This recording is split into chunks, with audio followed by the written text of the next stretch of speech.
Wali Spark kumacha kochali nange Kefas Mayumba tuchakutwala maaso edakika otwogera ziri 27 ezibulayo kwelisawe 2 ezamacha gona kulwaliro ngabo kimanyi tubamu n'emboozi eggwanga mwetukubaganyiza ebirozo ku nsonga ezirabiko kubanga mu kaseera ako ziba zikola amawulire ate nga ziwawaza abamu n'abalo okubeera nga zibaleka beewunaganya otwogerera nga ebyobufuzi by'eggwanga wayinza okubanga tension oba eyinza okuba yakkakkana ebbugumu lingera kakkana neera kati abantu batunulira kyekiddako oluvannyuma lw'akalulu okuwangulwa ababaka bateekateeka okulayira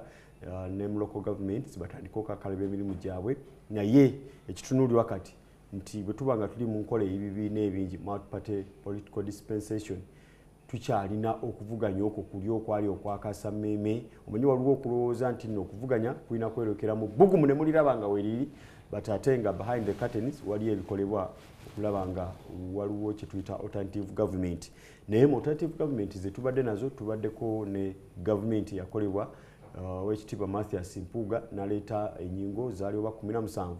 ezaalabika okuba nga zaakolako ndooza myaka 2 n'ekitulu ne bataziwa mwaganya kweyongerayo balonda leader of opposition omulala but of course tuba tusuubira nti ajja mu office abaso zitwala maaso otwogerera ekibiina ekikulembeddemu oludda oluvuganya gavumenti ekya National Unity Platform senkulu waakyo principal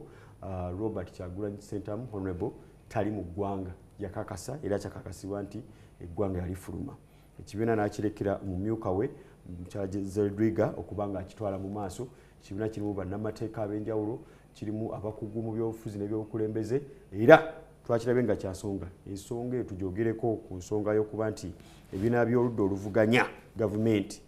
bitunulidde ki mu kaseera kano ng'ekibiina ekikulembeddemu oludda olwa gavumenti senkulu waakyo ali mu buwaŋŋanguse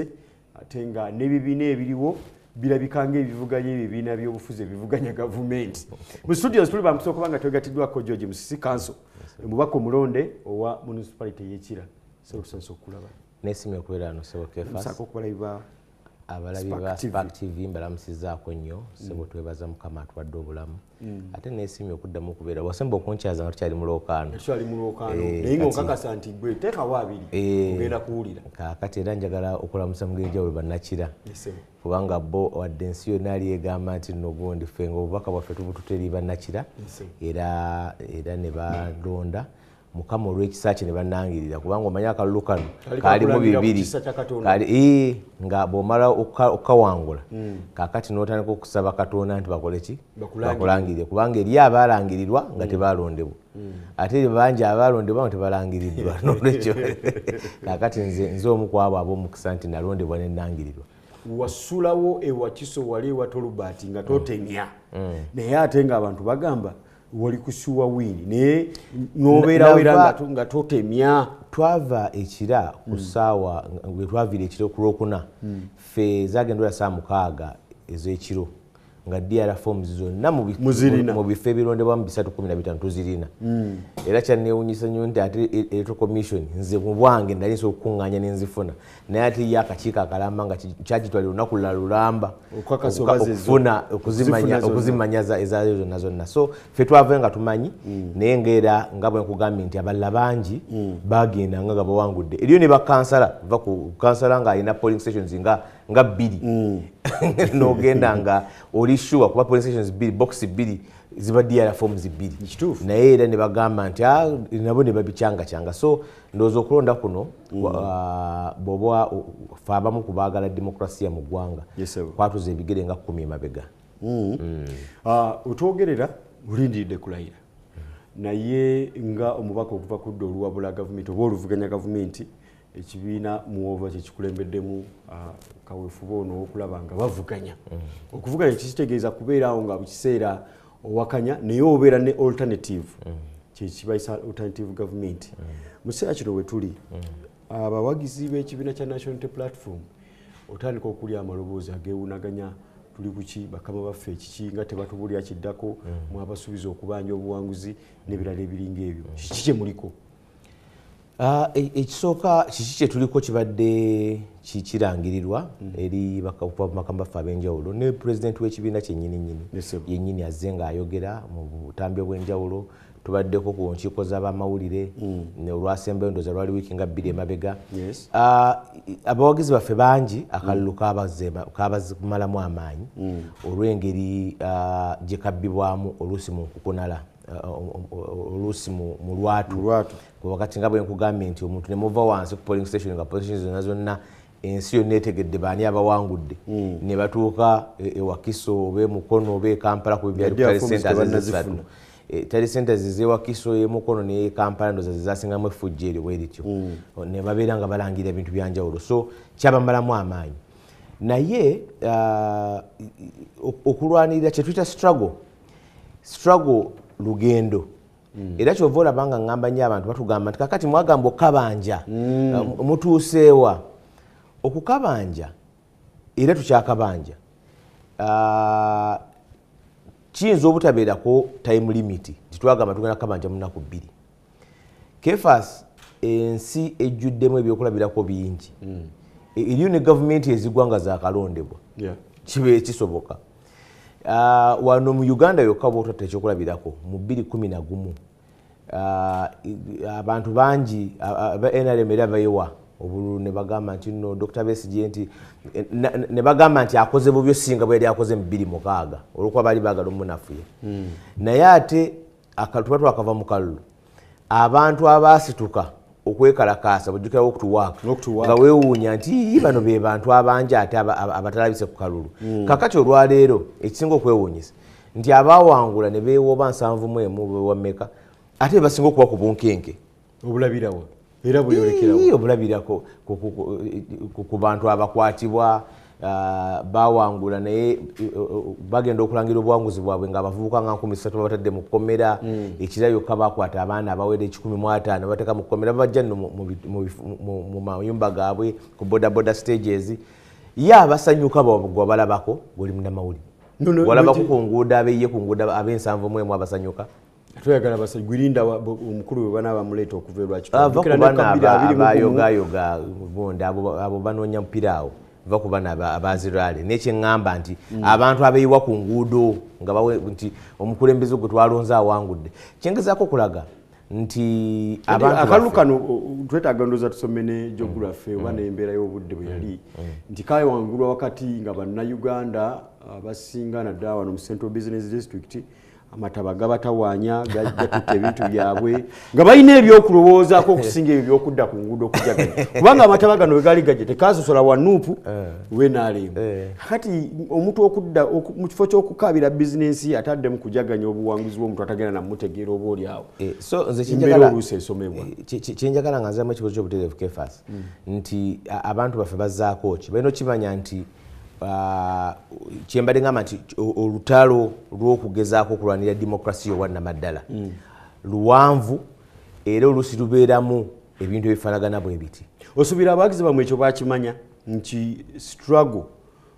mpanvu kuba bagimalize okuva mu 2018 twajja n'ejjengo lya people power wali mu Arua municipality by elections paka kati mpanvu naye wano mwaddemu kuba campaign nga munoonya akalulu omukungu joko omudigido ogwo nebbugumu eryo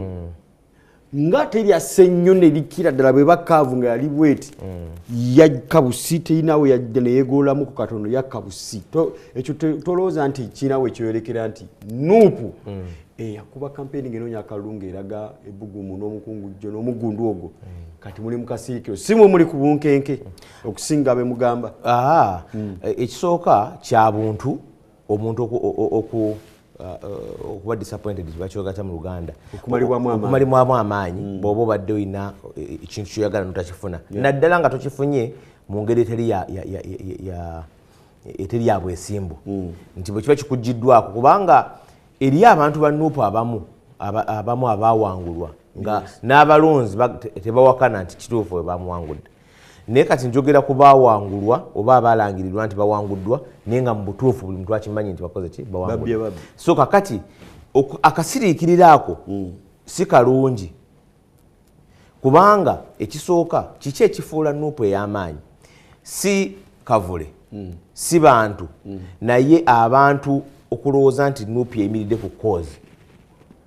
era kyova olaba nga nkugamba nti oyogedde bulungi Kefasi ng'otandika nti eriyo n'abantu abamu abagamba nti bali mu opposition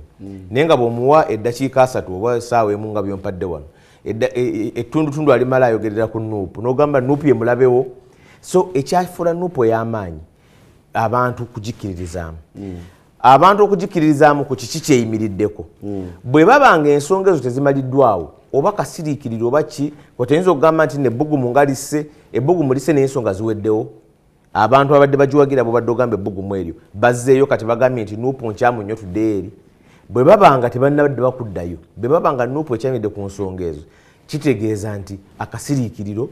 abantu kayinza okuba kasiriikiriro naye akasiriikiriro akatali kalungi bakagiyita uncomfortable silence ng'omusajja akuba omukazi ewaka buli kaseera n'oteeka omukuba n'atakunyega n'olowooza atalina kuyemba comfortable silence esinga kosaani yandibadde eraliikiriza nnyo abalina obuyinza mutunula ne mulaba nga butuufu beeraliikiridde igwe tobalaba obunkenke baliko bakyawamba n'abantu road blocker toziraba ate kubawambirako road blockers mu nsi zonna zikkirizibwa n'okwongera okwetegereza road blocker naye tebawambirako bantu okujjako okwewaza n'okukebera emmotoka naye eriyo bewamba nga mukyala wa Najja kyabuze Najja Nasifu Najja Sheriff muto wa Najja Nasifu n'olwekyo nze kyengezaako okulaga Kefasi nti mbadde njagala kuleeta ekyokulabirako ekya ebiseera ebisinga abasajja bakuba ennyo abakazi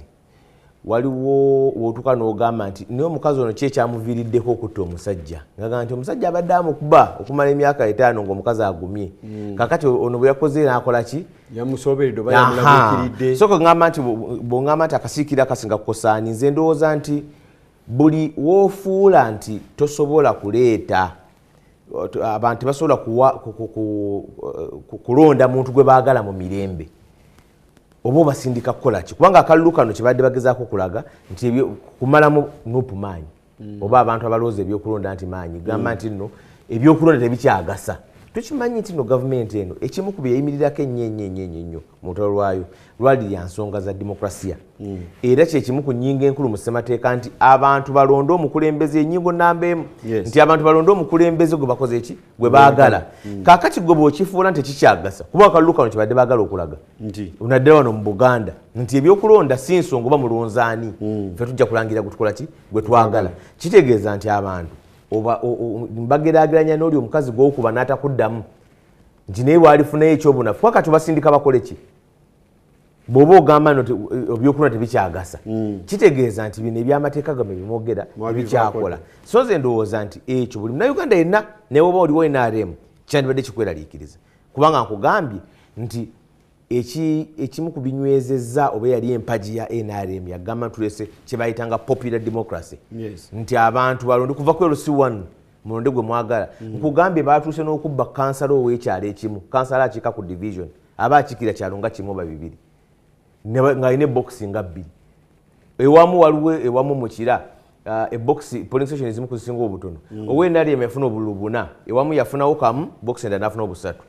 owa PFF yali asinze owa Nuupu yali wakubiri ne balangirira akutte ekyokusatu obululu 4 kamu bubiri yes kansala ku division ye Namugongo n'olwekyo nze njagala okulowooza nti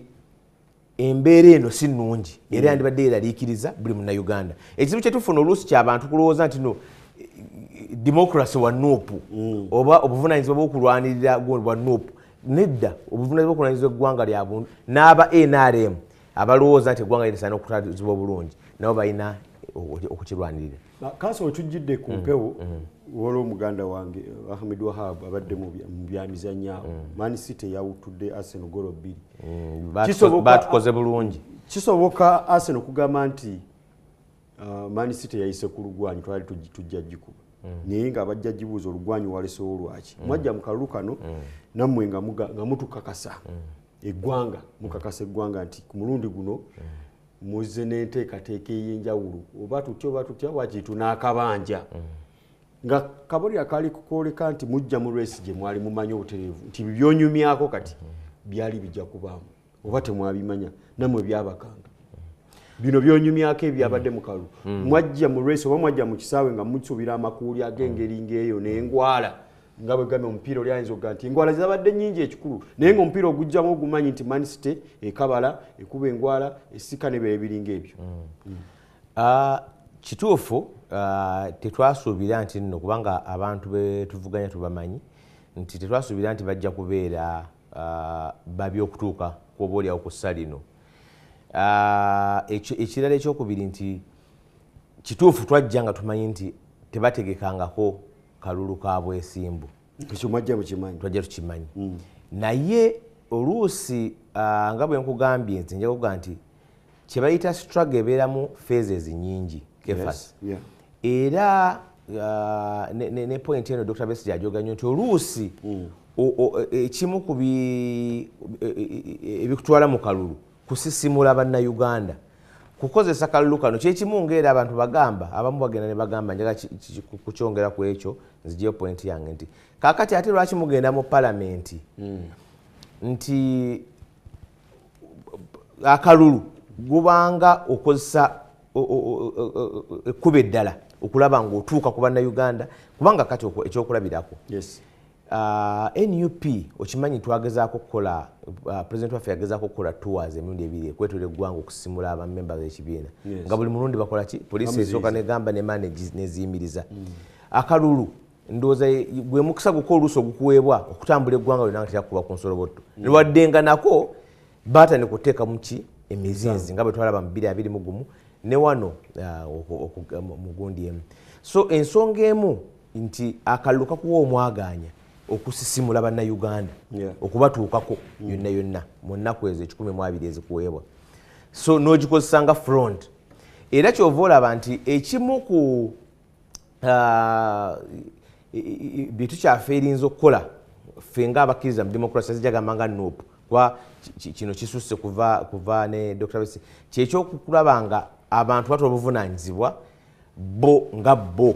ne babujja okugamba nti no bakulembeze bokka be tutunuulidde. Kituufu omukulembeze obako n'obuvunaanyizibwa obw'enjawulo kuba oli mukulembeze otwalibwa ku ddaala lya wagguluko. Naye obuvunaanyizibwa obusooka kwe kwenyigira mu kalulu. Yes. Abantu bakikola. Kye ngamba nti mwali mubasuubira kukola ki kye batannakola. Kaakati ekyokubiri nti kino ekyokugamba nti nno kamaliza ka point kali kefasi katono nti twagenda tukimanyi nti ojja kubeerawo amakuuli ne tuyingira ekisaawe ng'era tukimanyi nti nno ng'ensonga enkulu yakozesa omwaganyo ogwo gukuweereddwa ogwa campaign okulaba ng'otuuka ku bannayuganda bangi nnyo nga bwe kisoboka okulaba ng'obategeeza obazibula amaaso era ekyo twakikola omukulembeze waffe yakikola ndowooza ayinza okuba nga ye presidential candidate yasinga okucampaigninga kuba ono omukulu waffe nga bw'omumanyi ye ajja mu district ne bamutegekera abantu n'ajja n'eccopa n'avuga emmotoka ye n'abatuukamu ffe twayitanga amakubo amabi gonna ne batekawo emisanvu ne beetoolooza naye nga kingeza olaba nti twagezaako okutuuka ku bantu bonna mu ggwanga lyonna. So eyo neyo phase ya struggle. Era kaakati ekyokugamba nti nno mwali mukimanyi naye nti bagenda kabba kituufu twali tukimanyi nti nno tebajja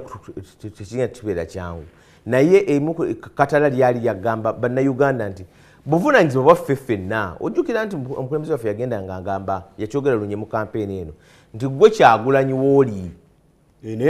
tolinda ngwama nti nno kyaku era yagambanga n'agamba nze bayinza n'okunsiba bayinza n'okunsalako ng'era bwe kyali naye togenda maanyi nno kakati tumaze okukola ki buli omu wooli gwe Kyagulanyi. N'olwekyo kyengezaako okugamba nti ekimu kye tulina okukwasa bannayuganda kubanga ekyamazima okulwanira demokrasiya lwaki nze ngiyita phase tulina okutuuka ku ssa nga buli muntu yenna akimanyi kimukwatako. Mwajja bannayuganda mubategeezeza oba mubalambise nti tugenda kifuna mu mitendera oba mwazza mubawa essuubi litwalabanga false hope kati nehitinga dead end kakati muddayo mutandika okumenyaamenya nti kakati tuli ku mutendera guno temufaayo tunaatera otuuka. Sinza giyita false hope kubanga ate era n'ekirala kefas nti wadde nga ebinobole byonna byetutuuseeko waliwo era ebirungi byetufunye ebimu era mu liberation struggles ebimu tebirabika n'amaaso ssaawa eyo ennyini. Kakati nga kyenkugamba ekimu nti ekyokubeera nti omukulembeze waffe afunye omukisa okutuuka mu buli kanyomero k'eggwanga eyo ekyo ebibala byakyo biyinza obutalabibwa nkya n'ensonga enkulu yakugamba olaba mu kibuga Gulu yawangula n'okuwangula Gulu City bwe bamukubira emiggo n'atakubona lukuŋŋaana so kyengeza kugamba nti ekimu biyinza obutalabibwako nkya okulwanyisa gavumenti efumbekeddemu ey'amagye ng'eno oluusi ekyamazima ebigivaako eventually okuwangula lutalo olwo okuwangula struggle eyo biba tebibaddeyo mu lunaku lumu oba bbiri era nze nkigeraageranya n'abalwanirira e Kenya nga bali wansi wa Moi kwabwe kumpi bwe tuli kati abalwanirira wansi wa Zimbabwe n'abalwanirira obukabulu e South Africa nti olu struggle ebeeramu bingi era nze saagala kulowooza kubanga ekisooka ffe nga nno okutukkiriza mu nfuga ey'amateeka bw'okuba mukkiriza mu nfuga ey'amateeka enfuga ey'amateeka ssemateeka gwe tulina kati ffe tumukkiririzaamu wadde tugamba nti bamulyebudde nnyo ne tugamba nti gavumenti erina okutabulira ebimu bye tuginenya kuva ku ssemateeka. Ssemateeka bw'aba agamba nti gavumenti ejja kubeerangawo mu myaka 5 oluvannyuma myaka 5 mugende mu kulonda kaakati eri abagamba nti nedda okulonda tekukola kakati mwe muba mugambye eki mulangiridde kutwala buyinza na buyeekera oba ki mulangiridde ekyo bwoga nti kukola so nze ndowooza nti ssemateeka kyagamba kwe kulonda kulimu ebizibu kulimu ebirumira bingi era mwajja mubisuubira yes era tujja tubisuubira nga tugamba nti tukozese front eno okulaba tusobola kufunayo bibala ki nga tugirabanga phase eyo endala eya struggle naye weno mwagala twoleka nti bino byayitiridde mwade musula nti naye byayitiridde ki ekyenjawulo ekyabadde mu kano ekitali mu 2021 ekitali mu 2016 n'akatuusa era Dr. Besigye ogenda mu exile immediately after the elections ekyenjawulo ekyabadde mu kano kyekyokubeera nga luli ku tale centers babadde okuva ka Dr. Besigye babadde basinga ku kyanga ka presidential candidate ku tale centers ez'enjawulo ez'oku district kanso Musisi nja kusaba otandikira awo tunnyonnyole aka president badde bakacyanga batya encyanga yasusse ku kyanga ya luno lubanga na kuno bakacyanza tukyali ne kanso George Musisi bako mulondo wa Kiro municipality Kefas member wendi program Spark Machaka tumule mukatono today.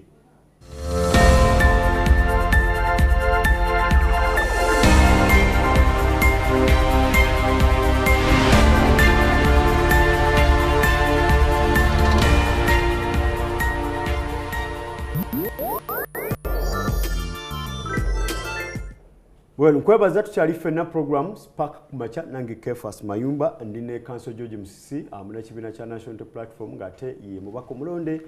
owakira municipality namateeka omukuba namateeka ab'ekibiina kino ekya National Platform tukubaganya ebirowoozo ku kiki kye bazzaako bannaffe ku ludda oluvuganya obadde onyonyola ensonga y'okuba nti enjawulo eri mu vulugu eyali mu kali eyalabika okubanga ku luno nammwe yabasusseeko obanga yabaanaamiriza obadde ombozza nti kiki ekyenjawulo ekimu ku byenjawulo ebikulu nti tetulabangako bubbi buli ku scale yabadde ku tale centers nga bubadde mu kalulu kano luli obubbi bubadde bukolerwawa bubadde bukolerwako eno National Tale Center eya Kiggundu stroke ya Bakama kubanga tubadde tugamba nnyo okugeza nti amateeka tegagamba nti akakiiko ebyokulonda kalina okukola tale center yaako tale centers zina kubeera ku districts nezisindika results ewa mwami byabakama oba wa chairperson naliko so bano boji baita National Tale Center nga tugamba nkyamu kibadde bakikolera ekyo naye kakati obubbi obwabadde ku tale centers nkugambye bwabadde tebulabikangako bwasusse oba omulamuzi era mwali temubusuubira awo ngabi lwali tubulabangako kubulabako kiri awo mwali musuubira okulaba byo mwali mulabyeko kubanga bwobanga mwali temubulabangako twali tubusuubira ku tale centers zino eza district tubadde tulwanyisa buli oba ku National Tale Center naye statement tebalabisanga abanafu oba bakyali abato mu byobufuzi ebyokuvuganya gavumenti emazeewo emyaka egisukka mu 3 ngabadde ku opposition ngabagezaako kubalaga ebintu ng'ebyo gabagamba naye nawulidde n'ababadde mu opposition emyaka 3 nga nabo bagamba bababbye ku tale centers. It's true naye kyengamba nti mwenga ababadde tuba tulowooza n'amasannyalaze ge mwajja nago oba ge mulina ne kati mukyagalina okubanga mukola statement nti kino kirwadde tubadde tukisuubira kibasaawa mu byobufuzi bya Uganda n'obaba nga bagoberera obumanyirivu n'obusobozi bw'omuntu okunyeenya omuti. Ekimu Kefas kyeŋŋambye nti ekimu ku bizibu byetuyinza okuba nabyo ng'eggwanga kyekyokulowooza nti okulwanirira demokrasiya buvunaanyizibwa bwa NUP. Kituufu buvunaanyizibwa bwa NUP kubanga olidde babweyimbyemu naye kaakati ekyokugamba nti bannange NUP mmwe nga temukoze kino nze ndowooza nti oba kubanga NUP eggwanga lyerimu n'NRM lyerimu. Nkugambye nti ekimu ku byavaako obutabanguko n'okugamba nti gavumenti eno abayeekera bagende mu nsiko balwane bajja ku gavumenti yali egamba nti erondeddwa kyali kiva ku kulonda. Era omwami gwe bayita Kakande ndowooza permanent secretary wa office ya president Yunus bwe yabadde mu parliament mu kakiiko ka Honorable Namugga n'agamba nti RDC yamukubira nti eno nangiriraani ng'opposition yawangudde. Yakubira Yunus yabyogedde mu parliament n'agamba nti rangirira awangudde. Kwegamba ekiseera bwe tuba tutuuse ku ssa kubanga nga bwe kugambye nti babadde nga bakola effujjo mu campaigns ne bakola effujjo ne bakola ki ne bwe tuba tutuuse ku ssa nga n'okusalawo ani kansala w'ekyalo ekimu RDC yasalawo basize ensigo embi ezituzizza emabega myaka 4. Era ekyo si kya NUP si kya NRM si kya FDC kya bannayuganda bonna kubanga Kefasi ebintu bwe tutuuka ku ddaala nga nkugambye nga abantu kubanga empaji ya NRM eno yagiyimirirwako yali yagamba nti abantu beeronde abakulembeze baabwe kuva ku LC1 era nga bw'oŋŋambye nti ebimu ku byenjawulo ennyo ebibadde kuno kwe kubeera nga kubanga nkugambye nti oluusi tubadde obubbi tubadde tubulaba nnyo ku National Talent Center gye bayita Talent Center tena kubaawo ebeera ey'akakiiko k'ebyokulonda. Era tubadde tumaze ebbanga wetadde nga tugamba nti bannange amateeka results twagala muziweereze nga tubuzirangiridde ku disitulikiti bagambe nti nno Wakiso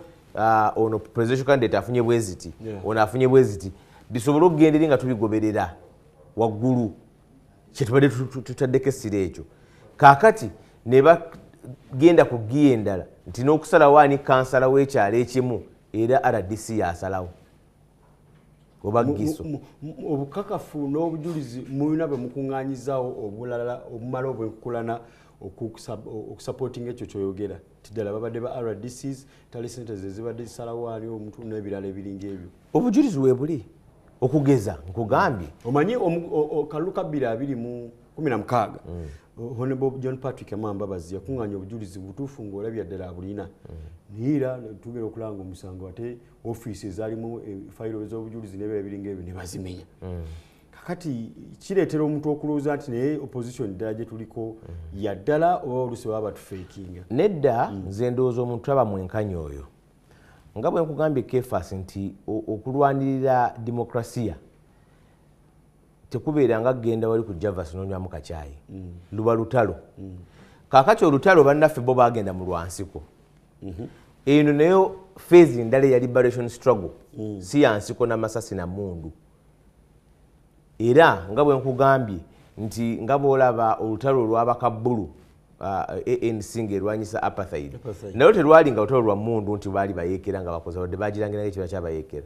oba olutalo lwa democratic forces nga zaagala okuggyako Moi kubanga ensi zonna ezirimu obwannakyemali obufaanaganako obuti zitegeka okulonda ne Saddam yategekanga okulonda ne Hosni Mubarak ateeka okulonda n'afuna 99 ne Moi yategekanga okulonda.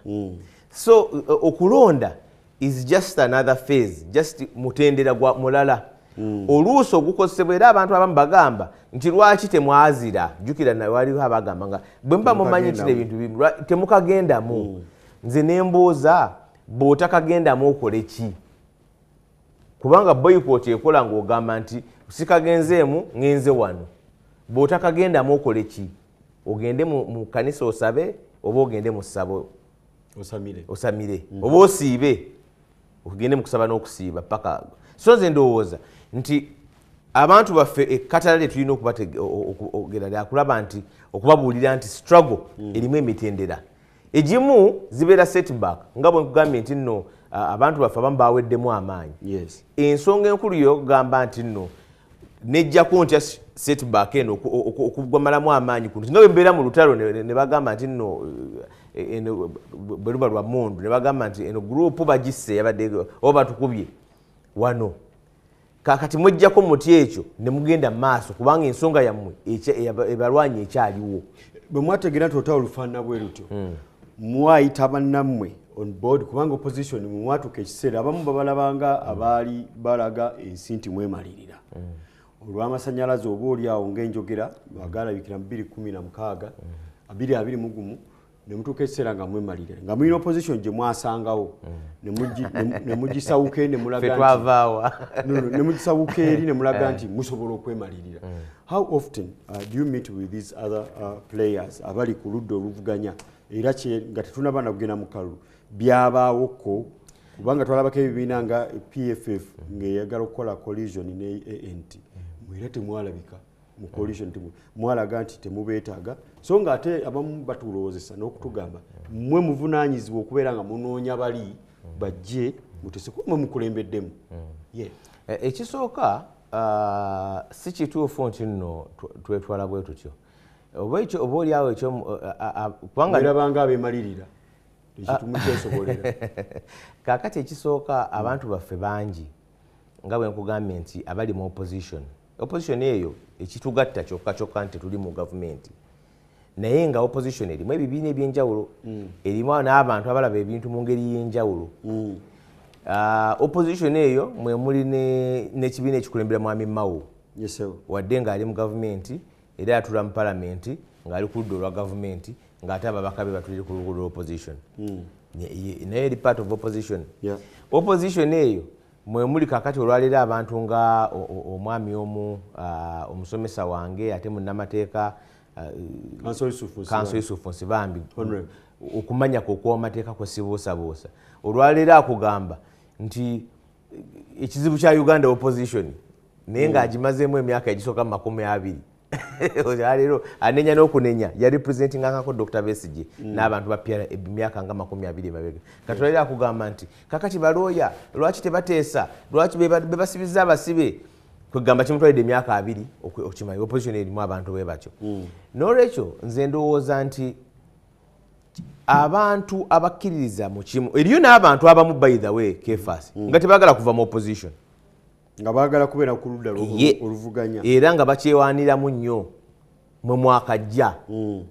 mwe mutusanze wano n'omusajja waffe mu abamukoze eki waliwo emu gwe nawedde agamba juzi nti NUP yaleese ekibba bululu kino ekingi bwe kiti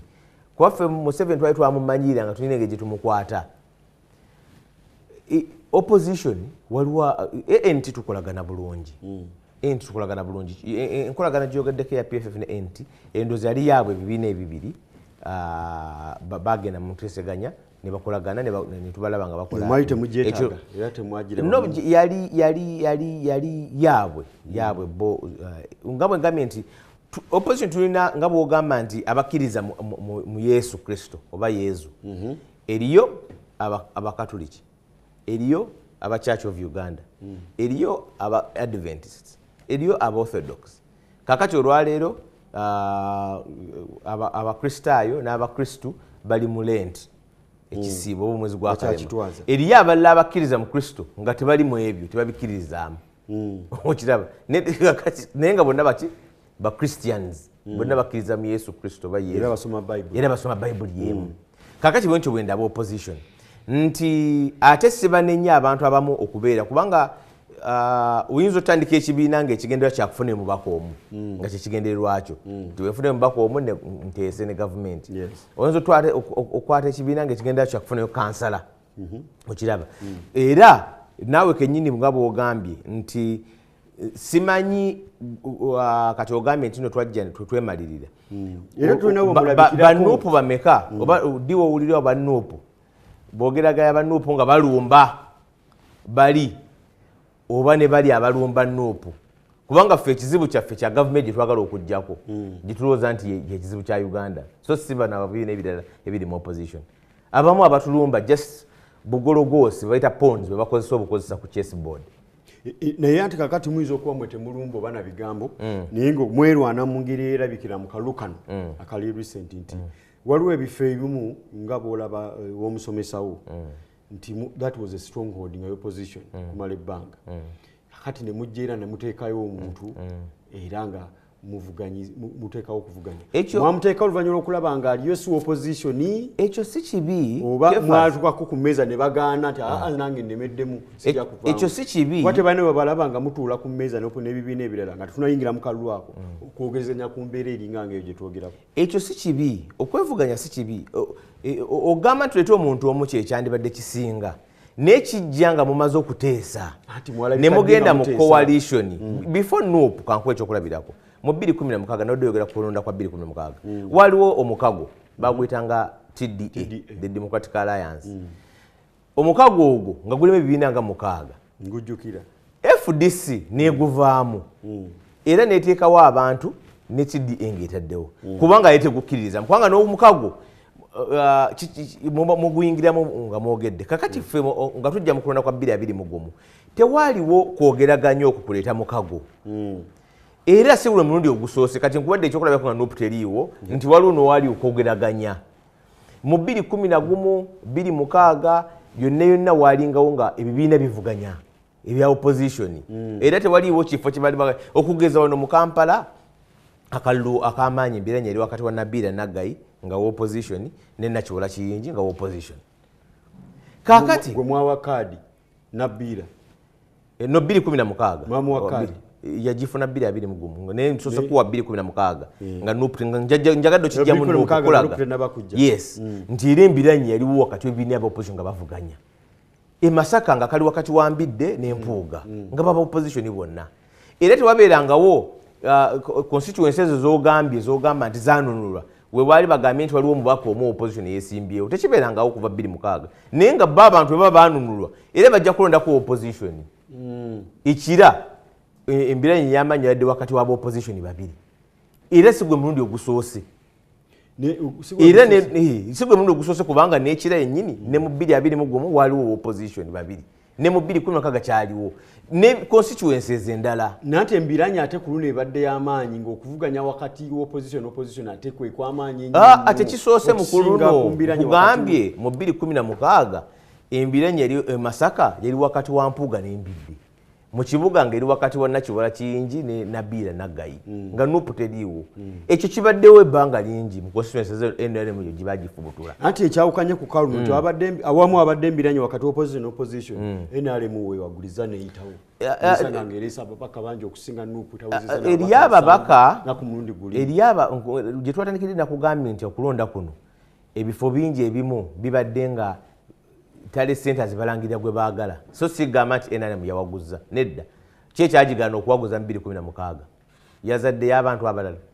nti nga bwe nkugambye nti even before NUP si gwe mulundi ogusoose nga opposition Masaka Honorable Mpuuga bwe yajja yagiye Honorable Kawanga nga opposition okiraba ate yali w'amaanyi era embiranye eri wakati wabo babiri ne constituencies endala nnyingi nnyo ne mu 2021 Mukono municipality Honorable Namboze ne Honorable Kajimu be bali bavuganya ab'amaanyi okiraba so nze sirowooza nti nno ekyo kitandise na NUP bino ebyokugamba mbu no NRM yawaguza ebimu ku byowadde ebimu constituencies ezimu lwakuba nti kakati emisango gyagenze mu kooti nyinza obutajyogerako nnyo n'ezimu bamanyi engeri gye yawaguza tekwadde kuwaguza nti yawangudde kwabadde kuwamba ku mudumu gwa mundu mu constituencies ezimu nyingi nnyo ezizogamba nti yawaguza nga birimu ebyo byogamba mudumu gwa mundu waliwo constituencies nyingi nga eyawangudde talina polling station n'emu we yawangudde ekyo kisoboka nga alangiriddwa talina polling station n'emu gy'awanguddeko waliwo ewamu abamu bamanyi ebyaliyo Busiro South bamanyi ebyaliyo bagamba Katabi Town Council boxes nga 9 zonna zakola ki tewaliwo okulangirira ku polling stations. So ebimu nga bwe ngambye nti olwokuba emisango giri mu kooti nyinza obutabyogerako nnyo kuba gyagenze mu kooti naye ng'abalonzi ba constituencies ezo bamanyi gwe balonda bamine yalangiriddwa. So kakati ekyo kifaanaganako n'ekyakinaana okulonda kwa kinaana kwe bagamba nti nno ono yadde yawa ne balangirira omulala kubanga bwe gambye nti okulonda ono ne balangirira ono byaliwo bituzize emabega myaka mingi nnyo emabega kubanga byaliwo dda twali twabiraba dda. Batunulira opposition kati gye tulina okuva tutandike kale 2021 kiki oyinza okugamba nti these are the achievements ezitangible okuvuganya kutukulembedde kuva mu 2021 etuwe ebimu ku bye tugaa nti twenyumirizaamu opposition eno tulina kye tukoze bibino na bino kyanga tukwata mu muli ogw'oludda oluwabula gavumenti. Ekimu ekikulu kya opposition ekimu nti achievements zaayo era ekibu kya struggle eno Kefas nti achievements nizo butazirabira mu mayumba nti nno kati opposition ezimbye oluguudo ebintu bibiri tangible kiringanga muntu mubuulizi wa njiri nti tojja kugamba nti nno kakati olwaleero kujjako nti ebirabika nga kuzimba ekkanisa naye ate sigwe mulimu omukulu gw'ojja kukola omulimu gwo bunaku era ojja kwegamba nti lwaki ebibi bikyakolebwa n'emisango gikyakolebwa ku bantu ababulidde enjiri bukyanga Yesu agenda kubanga gw'okola omulimu gwo ogw'okutenga message nti achievement ezimu tezibeera tangible nti nojja girabako nti opposition tuzimbidde oluguudo naye nze ndowooza achievement esinga obunene yeyokubeera nti nno okumyakumya abantu abo ababelievingira mu cause ey'enkyukakyuka kuba oba oli awo abantu bandibadde babivaako gwe kenyini wagambye okumakumakula kukikyotegeeza Kefas gwe kenyini wagambye nti mwali mu campaign wone tulaba omuggundu mu ggwanga lyonna lyonna netugamba ku mulundi guno yes kigenda tekuba kiyitirivu anti ku mulundi guno gwoba otunulidde kalulu nga event nga struggle otunulidde kalulu nze akalulu ndabanga emu ku events ezibeera mu maaso mu struggle but era wabeerawo some post election activities ezibaawo nti waliwo akalulu akaggwa wano kwe kutandika ebisinde ebyo walk to work fogisi FOC okkiriza nti byalina force gye byassaawo n'embeera gye byassaawo okulaga nti ddala baagala wabeewo ebikyuka akalulu ka 2021 bukyanga kaggwe tetuna kye twalabawo kigenda mu maaso awo anti kye nakugamba ekyokulowooza nti nno biriko timetable ebyokugamba nti nno kakati we kandiwedde mu mwezi gumu twandibadde tulaba kino kati mu kituufu emyaka 5 myaka 5 ebikoleddwa bingi anti ongambika 2021 naye wadde tonampawo yadde n'ekimu ndaba onoonya binoonye si kunoonya binoonye kugambye nti totunoonyeza mu bizimbe oba nguudo nkugambye ekimu kyenkugambye ekisinga obunene obukulu era nkiddamu wano Kefas kwa tokiwulidde kyekyokugamba nti okukuuma abantu yes ne bakola mu struggle anti kakati gwe otunuulidde event yagamba nti muggyeko gavumenti gwe kyotunuulidde success ya struggle teba defined by one event buli kyemukola kirakanga ekiri opaque kugamba n'okukunga bemukunze tebalabika kibeera tebirabika kibeera opaque ku bantu abatayagala biraba kakati senga tewabaddeewo nsonga yonna bino byonna NRM yandigambye nti nno n'obunkeeke buno bwe tuliko wandigambye nti olaba NRM esiza mu kamusiro nze kyeŋŋamba nti abantu baffe era naawe Kefas nga mwekutwalidde omulimu eddene gye tulina okubayigiriza kyekyokugamba nti olugendo gye bayita struggle lugendo it's a struggle lugendo era struggle eno oli ajja kugamba nti lutandika n'okkiza Besigye we yabeerera ng'akulira oludda oluvuganya okumala emyaka 2 nti kale akalulu bwe kaggwanga olabangawo ebyakolebwanga nekyo nakyo tekiri accurate nekyo nakyo tekiri accurate zita activism naye nga zaateekangawo ekinyiga bekalakasa ku miwendo gy'ebintu ne babaawo ekikolebwa Kefas ekyo nakyo tekiri accurate kubanga ekyo kyaliwo omulundi gumu nga tuvudde mu kalulu ka 2011 oluvannyuma lw'akalulu ka 2021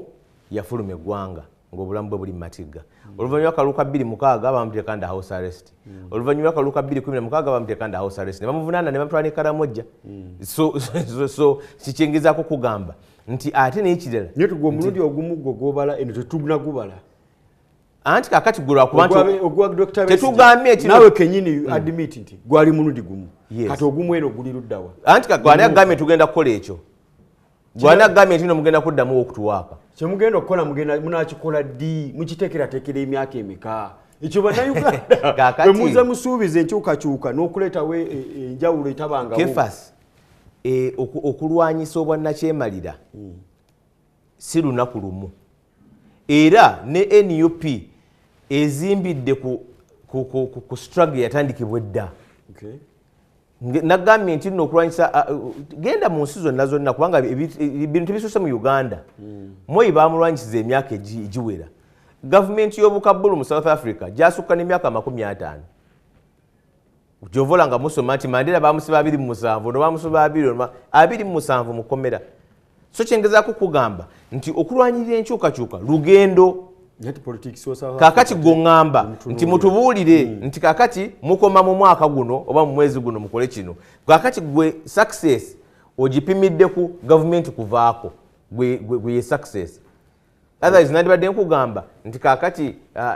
nange nandibadde senga mbadde ndi ku argument eyo nti kakati bino ebyaliwo byakola ki mukyali ku kyokukyusa government of course era mu fronts ez'enjawulo era abantu baffe ngambye nti achievement esinza obunene yeyokugamba nti nno okukumaakuma change seeking forces abo abannamaddala sikubanga nze sagala kutunuulira boxi zino ze bateekamu nti no kati ono akibiina kino eriyo ebibiina si bye ebyamaanyi abantu bebafuula ekibiina ekyamaanyi era bwe baba nga bakyaliyo bannayuganda abakyakkiriza mu nkyukakyuka kitegeeza nti okuyaayaanira kw'enkyukakyuka kujja kusala nga kukyaliwo twaga okutunuulira amasiga asatu agakola gavumenti essiga eri baga okuteesa n'okuyisa amateeka okutambulizibwa eggwanga lya paalamenti mu kaseera kano tuli waliwo enteekateeka y'okulonda sipiika oluvannyuma lw'okulayira kino omulimu gwe mujja otandikirako national unity platform luli twalaba nga aliyiramu oluusi ne bakandidate ate nga ne bakandidate abali ku ludda oluvuganya wabalaba nga waliwo abanupu abaalinga ku lwabwe naye ku mulundi guno muyimiriddewa muyina nteekateeka ki era mutuwaaki enteekateeka tujja girangirira kubanga ekisooka mu maaso awo ndowooza mu nnaku ezitali zeewala tujja kuba tutulamu nga caucus kubanga ebibiina bwe bityo ebikola nti bwe tutulamu nga caucus ne mufuna position kakati kiyinza kwogala position ya NUP nga tetunaba kugisalawo nga parliamentary caucus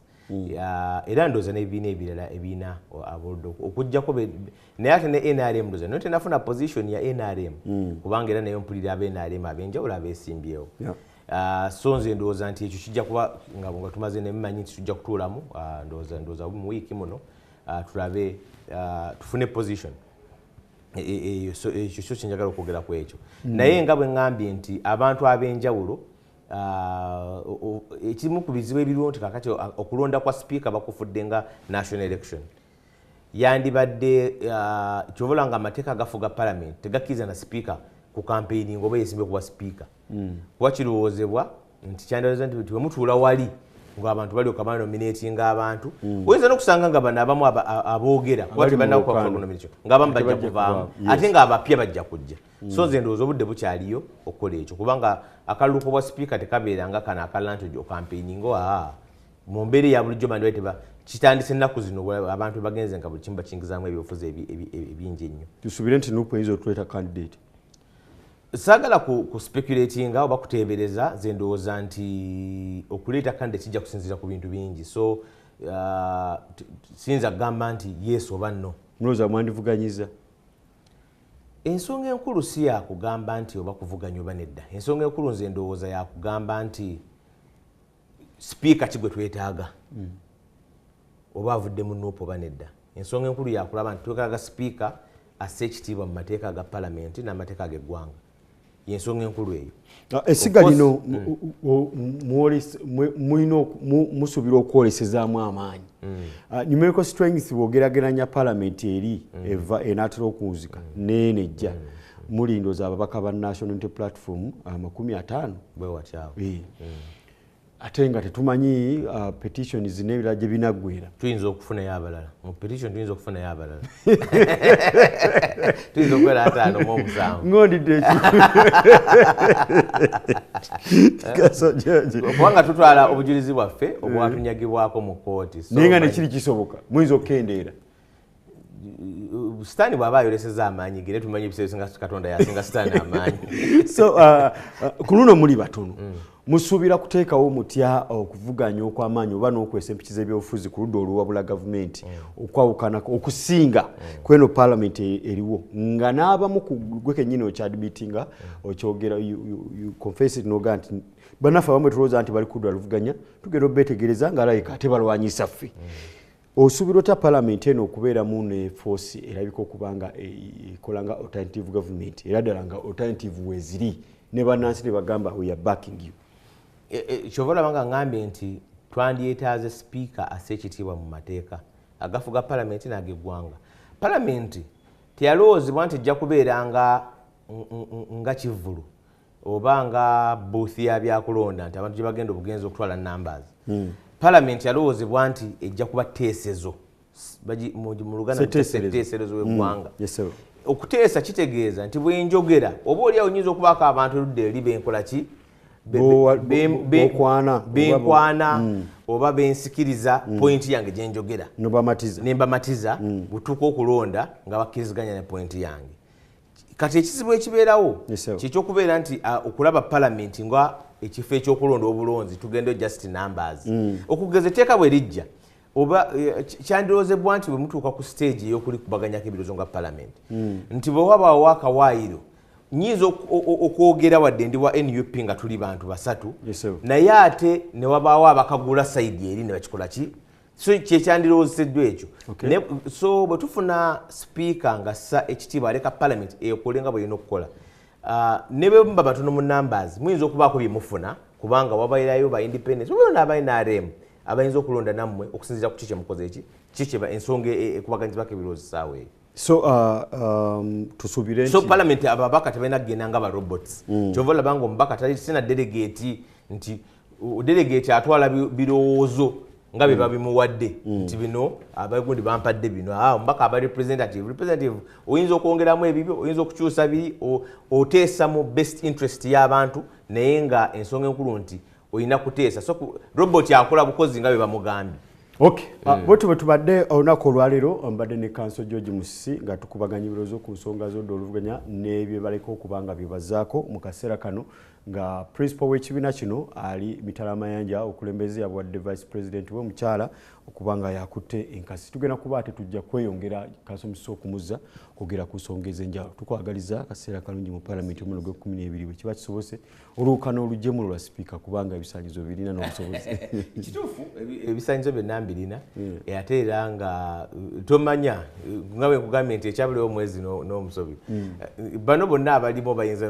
n'okuvaamu. Kale tweyanza katugende maaso ne programu yaffe Spark Macha akanyumiro kaffe mu kitundu kyo muganda waffe mukwano gwaffe Ahmed Wahab yatuuseddeyo gy'oli tugenda